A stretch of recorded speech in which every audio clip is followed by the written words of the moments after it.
I've went for 3 years. If I make it this year, it'll be my fourth.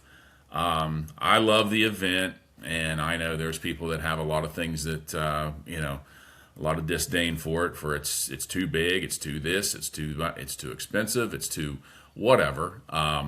But there is very few events across the country that are like it. I think it's very unique in where they have it. It's right smack dab in the middle of football and hockeyville,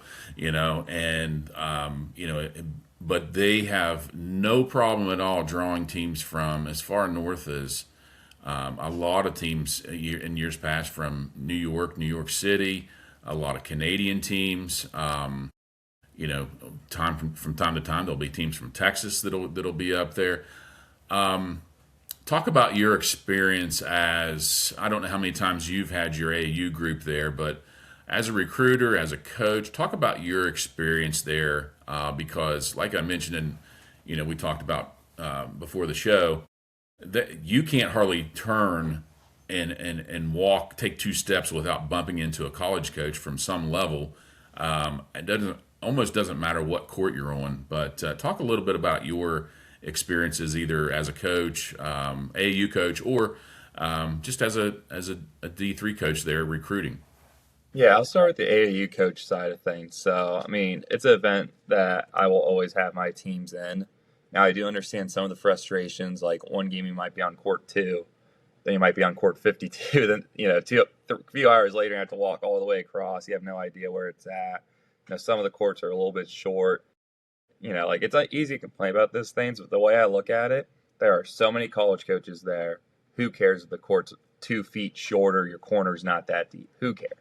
You're not going to, college coaches aren't idiots. They're going to see the corner's a little bit tight. You step out of bounds one time. They're not going to be like, oh, this kid doesn't, whatever, understand. He's not smart. Like who cares? You're playing in front of so many college coaches. So it's awesome. That's why I'll continue to bring my teams there because it's an amazing location. They do a great job scheduling.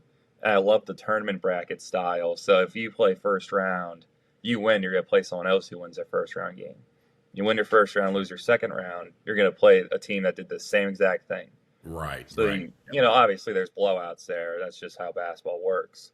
Yep. But it's not like sometimes you go to other tournaments, you play a 3SSB team round, your first pool play, then you play a team with a bunch of kids who are 5'5" and can't walk and chew gum the second game. You're going to have constantly really, really good matchups. You're going to play in front of a ton of college coaches. The city of Pittsburgh is an awesome place to have an event. There's I've never done this because I don't feel like spending $300 a night on a hotel. But there's people who park their car on Friday afternoon and don't even get back in it till Sunday night. And I think it's, overall my favorite event of all of AAU to coach at and recruit at too. And like you said, they pull teams from all over the country. And there's very, very few events where as a college coach, I can go sit down and watch a team of Northeast Ohio kids play a team from Florida. And then the next time slot, I watch a South Carolina team play a Pittsburgh team to where you can see kids you will never, ever see again. Mm-hmm. And what I like doing at those events is going to watch teams from the South because, I can't get out to South Carolina, Right. North Carolina, Virginia, Great Florida, point. Georgia, Texas very often at all. And actually my first year when I joined the staff at Bethany College, it was 3 years ago now, we found our best freshman in that class at the Pitt Jam Fest playing against Wildcat Select, I think their secondary team. And then we're just like, this kid's unbelievable. And then we ended up going through the process with him, getting him, and he was awesome for us. And that's where I think recruiting the South is really good because there's not a ton of D3 down there. Yeah. And then an event like Pitt Jam Fest is perfect because you can see that kid live against potentially other kids that you can compare him to. Right. If a team from the South is playing a Northeast Ohio team or a Pittsburgh team or Columbus team, whoever, and you're familiar with that area, you can say, all right, this is a really good team. This kid looks like the best player out there. Or he's really struggling. So I think it's just, it's a can't miss event if you're an AAU coach. It's a can't miss event if you're a Division III coach. Pretty much in the entire Midwest or Mid-Atlantic, Northeast, pretty much this whole big region of the country, I think it's a perfect event. Yeah,